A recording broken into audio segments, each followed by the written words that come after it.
뇌의 경고, 생명의 신호. 1. 뇌는 왜 갑자기 멈추는가? 그날도 평소와 다를 게 없는 아침이었다. 출근길에 커피 한 잔을 손에 들고 습관처럼 휴대폰으로 뉴스를 넘기던 중이었다. 그 순간 오른손이 이상하게 느껴졌다. 컵을 놓치듯 떨어뜨렸고 팔이 잠깐 말을 듣지 않았다. 오늘따라 좀 피곤하네. 그는 대수롭지 않게 넘겼다. 하지만 몇 시간 뒤 그의 몸은 반쪽이 마비됐다. 나중에 병원에서 들은 말은 짧았다. 뇌경색입니다. 그 가족은 놀라며 물었다. 전날까지만 해도 멀쩡했는데 왜 이렇게 갑자기요?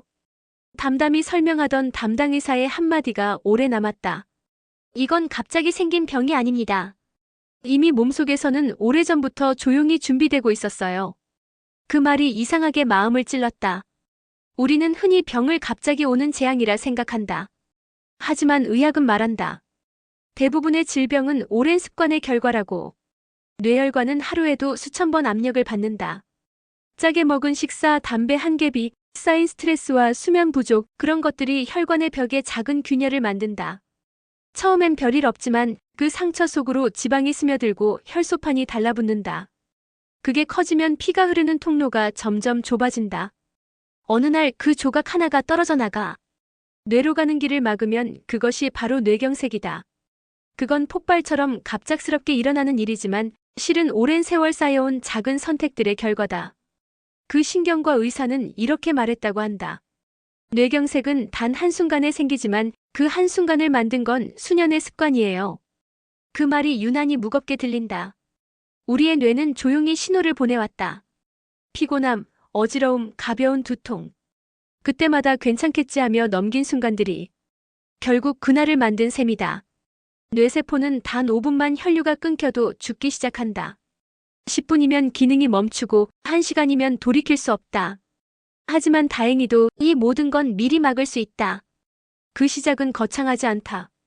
오늘의 식탁, 오늘의 습관에서부터다. 뇌의 경고, 생명의 신호. 챕터 2.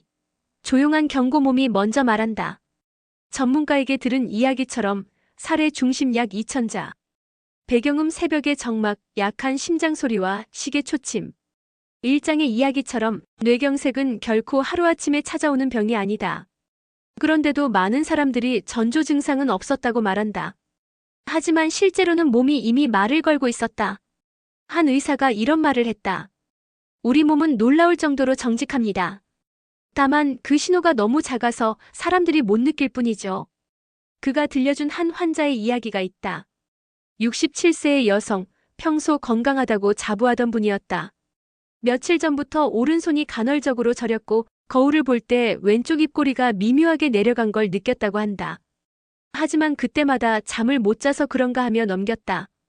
그러던 어느 날 식탁에서 물컵을 들려는데 손에 힘이 빠져 컵을 놓쳤고 그 직후 말을 더듬기 시작했다. 가족이 놀라 119에 연락해 병원으로 옮겼고 검사 결과 뇌경색 초기 단계였다. 다행히 골든타임 안에 도착해 큰 손상은 막을 수 있었다. 의사는 말했다. 그 며칠 전의 증상이 바로 경고 신호였어요. 뇌혈관이 잠시 막혔다가 풀린 일과성 허혈 발작 TIA였죠. 그렇다. 뇌는 쓰러지기 전 언제나 신호를 보낸다. 그 신호는 아주 짧고 때로는 단 몇 초뿐이다. 하지만 그 짧은 순간이 생명을 구할 마지막 기회가 된다. 대표적인 증상은 이렇다. 한쪽 얼굴이 내려가거나 한쪽 팔이나 다리에 힘이 빠지고 말이 어눌하거나 단어가 헷갈리며 한쪽 눈이 갑자기 잘 안 보이는 것. 또는 이유 없이 심한 두통이 갑자기 찾아올 때도 있다. 이런 증상 중 하나라도 갑자기 생기면 지체 없이 병원으로 가야 한다. 직접 운전하지 말고 119를 부르는 것이 가장 안전하다. 의사들은 이럴 때 FAST 법칙을 기억하라고 한다. F 페이스 얼굴이 한쪽으로 처졌는가? A 한 팔에 힘이 빠지거나 감각이 이상한가? S 스피치 말이 어눌하거나 잘 안 나오는가? T 타임 이런 증상이 나타났다면 바로 병원으로. 이 간단한 4가지가 생명을 가른다. 뇌경색은 빠른 자가 이기는 병이다. 피가 막히는 순간부터 초 단위로 세포가 죽어간다. 3시간 안에 치료를 시작하면 회복 확률이 급격히 높아지지만 6시간을 넘기면 손상 부위는 대부분 되돌릴 수 없다. 문제는 사람들은 그 신호를 피로나 스트레스로 착각한다는 것이다. 하루 정도 쉬면 괜찮겠지. 그 말이 다음날 인생을 완전히 바꿀 수도 있다. 한 신경과 교수는 이렇게 말했다. 뇌졸중의 절반은 몸이 보낸 첫 신호를 무시했을 때 생깁니다. 사람의 몸은 거짓말을 하지 않는다. 뇌가 위험을 느끼면 반드시 이상한 감각으로 알려준다.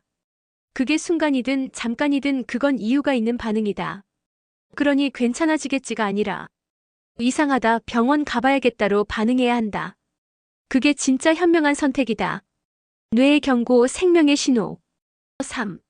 전 세계가 바꾼 예방의 법칙. 한 심포지엄에서 들은 이야기가 있다. 세계 여러 나라의 의사들이 모여 뇌졸중 예방을 주제로 발표하던 자리였다. 한 노교수가 단상에 올라 이런 말을 했다. 우리는 너무 오랫동안 병이 생긴 다음에야 치료를 시작했습니다. 이제는 병이 생기기 전을 관리해야 할 때입니다. 그는 그것을 영차 예방 프리모디얼 프리벤션이라고 불렀다.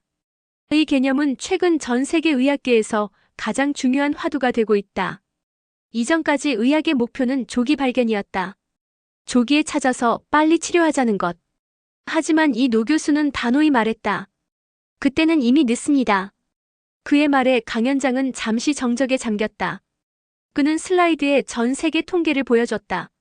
뇌졸중 환자의 70% 이상이 이미 위험을 알고도 실천하지 않거나 대수롭지 않게 넘겼다는 것이다. 즉, 병은 단지 모르는 사람에게 오는 게 아니라 알면서도 행동하지 않은 사람에게 온다는 뜻이었다. 그래서 요즘 의료계는 방향을 완전히 바꾸었다. 진단 후 치료에서 생활 설계 중심의 예방으로. 그 노교수는 이렇게 정리했다. 병원은 병이 생긴 뒤 가는 곳이 아니라 병이 생기지 않게 배우는 곳이 되어야 합니다. 그 말은 의료의 방향을 넘어 우리의 일상을 바꾸는 말이었다. 예를 들어 예전엔 고혈압이 생기면 약을 먹기 시작했다. 하지만 지금은 그보다 훨씬 이전, 혈압이 조금만 오르기 시작해도 생활 습관을 교정한다. 식단의 염분을 줄이고 수면을 규칙적으로 지키며 하루에 20분이라도 걷기 시작하는 것이다. 이건 단순한 건강관리 차원이 아니다. 의학적으로 이미 증명된 예방치료다.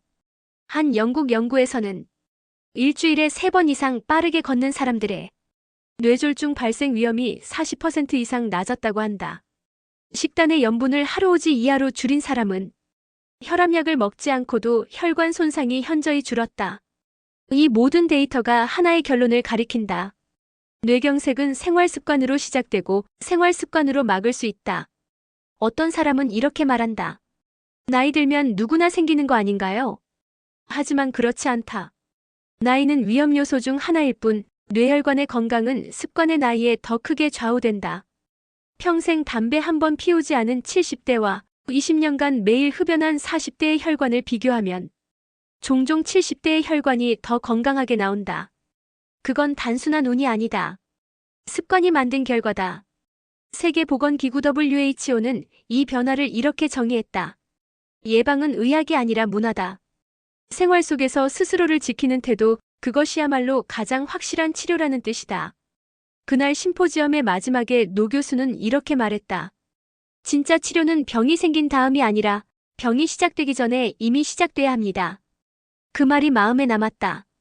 우리가 이 이야기를 듣고 있는 지금 이 순간에도 어딘가에서는 누군가의 뇌혈관이 조용히 막히고 있을지도 모른다. 그러나 다른 누군가는 지금 물 한 잔을 더 마시고 저녁 식사에서 소금을 한 꼬집 덜 넣으며 그 하루의 차이로 인생을 바꾸고 있을 것이다. 뇌의 경고, 생명의 신호. 4. 우리가 놓친 위험들. 앞선 장에서 우리는 배웠다. 병은 몸속에서 천천히 자라고 몸은 그걸 먼저 알려주며 이제 의학은 병이 생기기 전에 예방을 말하고 있다고. 그런데 정말 그걸 알고 있는 우리 생활은 어떨까? 한 신경내과 의사가 이렇게 말했다. 많은 사람들이 고혈압, 당뇨, 콜레스테롤은 알고 있습니다. 하지만 뇌를 조용히 위협하는 다른 요인들은 대부분 모른 채 지나갑니다. 그가 말하는 조용한 위험은 우리가 일상에서 너무 익숙하게 받아들이는 것들이었다. 그 첫 번째가 수면무호흡이다. 콧꼬리와 수면 중 호흡 정지는 단순한 불편함이 아니다. 자는 동안 숨이 막히면 혈액 속 산소가 떨어지고 뇌는 위급한 상황이라 판단해 혈압과 심박수를 순간적으로 높인다. 그게 매일 반복되면 혈관벽은 서서히 손상된다. 실제로 수면무호흡이 있는 사람은 뇌졸중 위험이 2배 이상 높다는 보고가 있다. 한 50대 남성은 아내의 권유로 수면 검사를 받았다. 결과는 중등도 수면무호흡. 자신은 피곤해서 그런 줄 알았다고 했다. 하지만 치료 후 혈압이 안정되고 두통이 사라졌다고 했다. 몸은 늘 신호를 보내고 있었던 것이다. 두 번째는 잇몸 건강이다. 의사들은 치아보다 잇몸이 더 중요하다고 말한다. 잇몸의 염증은 미세한 혈관을 통해 온몸으로 퍼질 수 있다. 그 염증 물질이 혈관벽에 자극을 주면 죽상경화가 빨라지고 피가 엉기기 쉬워진다. 실제로 잇몸이 자주 붓거나 피가 나는 사람은 그렇지 않은 사람보다 뇌졸중 위험이 높다는 연구도 있다. 치과 검진은 단순한 미용이 아니라 혈관 건강을 지키는 예방의 첫걸음이라는 말이 괜히 나온 게 아니다. 세 번째는 대기오염, 그중에서도 미세먼지와 초미세 입자 PM2.5다. 이 작은 입자들은 코와 폐를 거쳐 직접 혈관 속으로 들어가 염증을 일으킨다. 도시에서 오래 사는 사람일수록 뇌혈관 질환의 위험이 높아지는 이유가 여기에 있다. 한 역학조사에서는 미세먼지가 높았던 기간에 응급실의 뇌졸중 환자가 평소보다 15% 증가했다고 한다. 숨을 쉴 때마다 눈에 보이지 않는 밀입자가 혈관을 조금씩 공격하고 있었던 셈이다. 그리고 마지막 가장 교묘한 위험은 아침 혈압 급등, 의학적으로는 모닝 서지라 부른다. 잠에서 깰 때 우리 몸의 교감신경이 활성화되며 혈압이 자연스럽게 오른다. 문제는 그 상승폭이 너무 클 때다. 아침에 일어나자마자 갑자기 일어나거나 카페인, 흡연, 급한 출근 준비가 겹치면 혈압이 순간적으로 치솟는다. 이때 뇌혈관이 터지거나 막히는 일이 많다. 그래서 요즘 의사들은 이렇게 조언한다. 기상 직후엔 물 한 잔을 마시고 5분간 천천히 호흡한 뒤 움직이세요. 단 5분의 여유가 하루를 바꾼다. 이 네 가지 수면무호흡, 잇몸 염증, 미세먼지, 아침 혈압 급등. 겉으로는 사소해 보이지만 실제로는 뇌졸중 예방의 사각지대다. 우리가 괜찮겠지 하며 넘기는 바로 그 부분이 뇌에게는 가장 치명적일 수 있다. 건강이란 증상이 있을 때만 지키는 것이 아니다. 몸이 조용히 작동할 때 지켜야 하는 것이다. 의사 한 명이 이렇게 말했다. 사람들은 늘 큰 위험을 두려워하지만 진짜 위험은 작은 무관심입니다. 그 말이 오래 남았다. 오늘 밤 코를 심하게 곤다면, 잇몸이 자주 붓는다면, 아침마다 급히 움직이며 커피를 마신다면 그건 작은 불편이 아니라 몸이 보내는 조용한 경고일지도 모른다. 뇌의 경고, 생명의 신호. 식탁 위의 예방의학. 병원에서 만난 한 영양의학 전문가는 이렇게 말했다. 우리가 먹는 모든 건 약이 될 수도 있고 독이 될 수도 있습니다. 그 말은 단순한 경고가 아니라 식탁이야말로 가장 작은 병원이라는 뜻이었다. 그는 실제 환자 사례를 들려줬다. 뇌경색으로 입원했던 60대 남성. 회복 후 재활치료를 받으며 그가 제일 먼저 바꾼 건 운동이 아니라 식사였다. 그는 이렇게 말했다. 예전엔 맛있게 먹으면 그게 건강한 줄 알았어요. 근데 그게 아니더라고요. 짠맛이 입을 즐겁게 해도 결국 피를 버리더군요. 의사는 미소를 지으며 고개를 끄덕였다. 그리고 이렇게 덧붙였다. 짜게 먹는 건 뇌혈관에게 압력을 주는 일입니다. 그 압력이 쌓이면 결국 벽이 무너집니다. 세계보건기구 WHO는 성인의 하루 나트륨 섭취량을 2000mg 이하, 즉 소금 5지 이하로 권장한다. 그 이상을 먹으면 혈압이 오르고 혈관벽이 손상될 확률이 급격히 높아진다. 그래서 의사들은 말한다.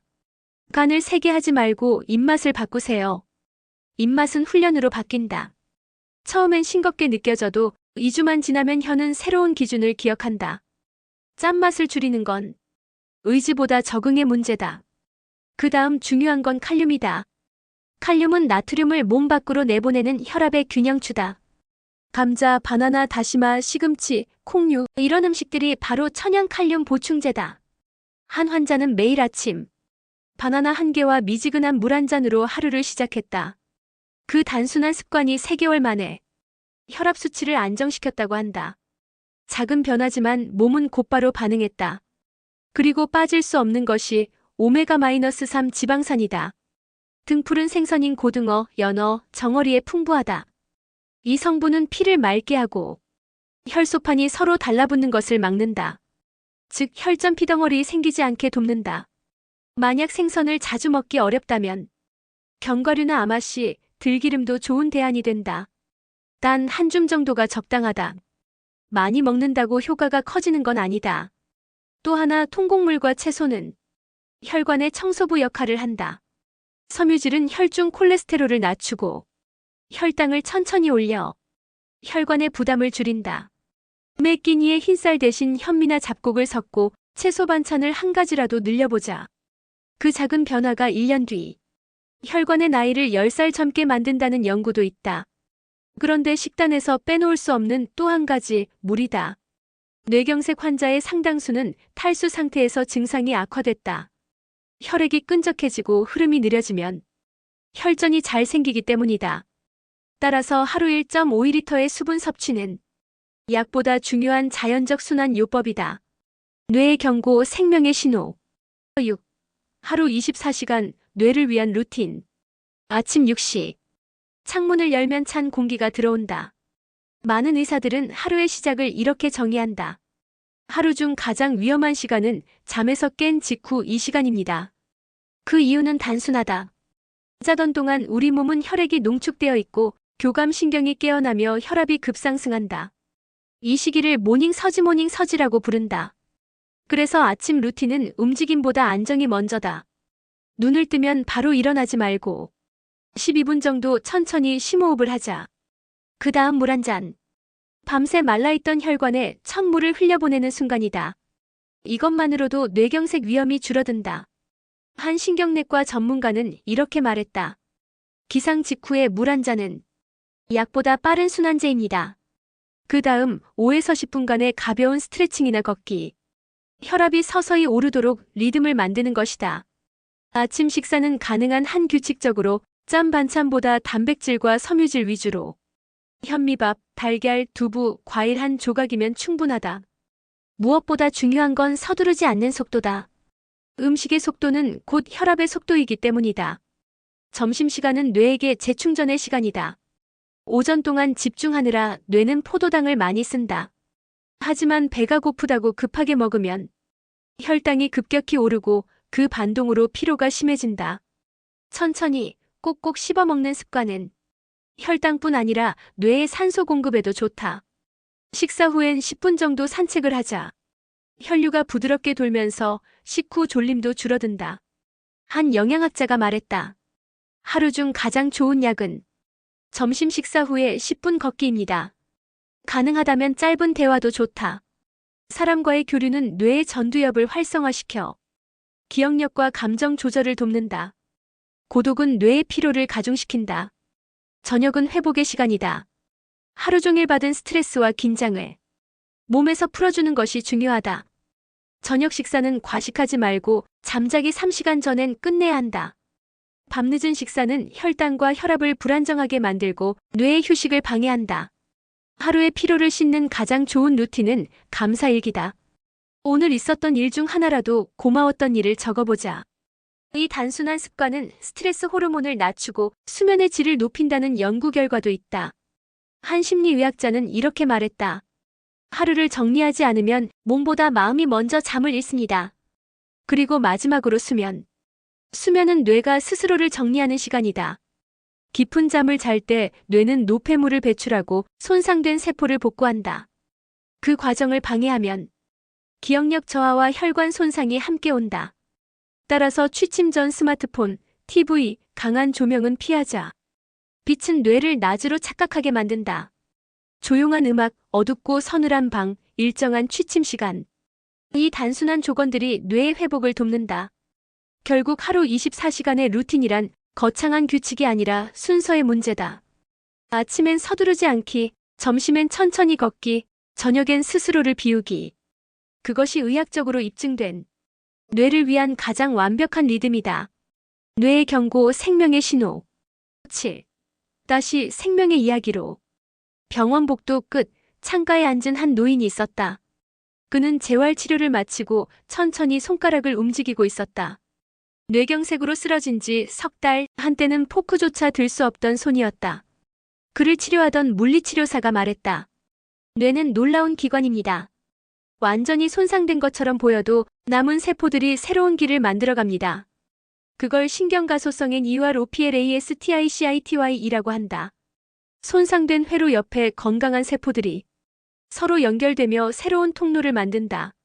이건 단순한 회복이 아니라 재창조에 가깝다. 의사들은 종종 이렇게 말한다. 뇌는 절망 속에서도 길을 찾는다. 그 노인은 매일 작은 연습을 반복했다. 손가락 하나를 움직이는데 10분, 포크를 드는데 30분, 그는 하루하루를 다시 배우고 있었다. 그리고 어느 날 그는 손으로 펜을 잡았다. 떨리던 글씨로 그는 한 문장을 써내려갔다. 살아있다는 건 다시 연결된다는 뜻입니다. 그 문장은 마치 뇌가 스스로 한 말 같았다. 의학은 말한다. 뇌경색으로 손상된 부분이 있어도 그 주변의 세포들이 대체 경로를 만든다고. 그건 마치 무너진 다리 옆에 새로운 다리를 놓는 것과 같다. 그 과정엔 시간이 걸리지만 그건 희망이 천천히 피어나는 시간이다. 그 노인의 가족은 이렇게 말했다. 예전엔 단 하루도 감사하단 생각을 안 했어요. 근데 지금은 아침에 손가락이 움직이는 게 그저 기적처럼 느껴집니다. 그 말은 단순한 감정이 아니라 삶의 속도를 되돌아보게 하는 통찰이었다. 우리의 몸은 매일 신호를 보낸다. 그 신호를 듣는 사람은 회복하고 무시하는 사람은 멈춘다. 1장에서 우리는 배웠다. 병은 갑자기 오지 않는다. 이미 오래전부터 몸속에서 자라고 있었다. 2장에서 알았다. 몸은 이미 신호를 보낸다. 우리가 그걸 놓쳤을 뿐이다. 3장에서는 배웠다. 예방은 진단 이후가 아니라 진단 이전에서 시작된다. 4장은 우리에게 말했다. 진짜 위험은 큰 사건이 아니라 작은 무관심 속에 숨어 있다. 5장에서는 식탁 위의 선택이, 6장에서는 하루의 리듬이 뇌를 살리는 습관이 된다는 걸 배웠다. 그리고 이제 7장. 그 모든 배움의 끝에서 우리는 깨닫는다. 뇌는 다시 연결될 수 있고 사람은 다시 살아갈 수 있다. 배경음 조금 더 고요해지며 빛이 스며드는 느낌. 병이 남긴 건 후회가 아니라 삶의 속도를 다시 세우는 시간이다. 우리는 너무 빨리 달려왔다. 그리고 그 속도 속에서 몸의 목소리를 듣지 못했다. 하지만 이제 안다. 건강은 거창한 결심이 아니라 하루의 작은 습관에 있다는 것을. 아침에 물 한 잔, 점심에 10분 산책, 저녁에 감사 한 줄. 그 단순한 일들이 혈관을 정화하고 뇌를 보호하며 삶을 다시 이어준다. 한 노신경학자는 강연에서 이렇게 마무리했다. 사람의 뇌는 마치 기억으로 된 숲과 같습니다. 그 숲은 불에 타도 다시 싹을 틔웁니다. 우리가 해야 할 일은 그 싹을 꺾지 않는 겁니다. 그 말이 오래 남는다. 건강은 운이 아니라 매일의 습관이라는 씨앗입니다. 이 이야기는 단순히 병을 막는 법이 아니라 삶을 다시 연결하는 법에 대한 이야기였다. 누구나 넘어질 수 있다. 하지만 뇌처럼 우리는 다시 길을 만들 수 있다. 오늘의 한 모금, 오늘의 한 걸음, 오늘의 한 생각이 내일의 기억이 된다. 오늘의 이야기가 도움이 되셨다면 알림 설정과 구독, 좋아요로 함께 해주세요. 여러분의 관심이 이 채널이 더 많은 분들께 건강한 이야기를 전하는 힘이 됩니다. 이 영상은 질병의 진단이나 치료를 대신하지 않으며 건강에 관한 일반적인 정보 전달을 목적으로 제작되었습니다. 영상 속의 사례와 예시는 이해를 돕기 위한 구성으로 실제 진료나 개인의 상황에 따라 결과는 달라질 수 있습니다. 몸에 이상이나 불편함이 느껴질 때는 반드시 의사나 약사 등 전문 의료인과 상담하시기 바랍니다. 영상의 내용을 근거로 의료적 결정을 내리는 것은 권장되지 않습니다. 모든 정보는 신뢰할 수 있는 최신 의학 자료와 연구를 참고하여 구성되었으며 여러분의 건강한 삶을 위한 이해와 배움을 돕기 위한 것입니다. 오늘도 건강하고 평온한 하루 보내시길 바랍니다.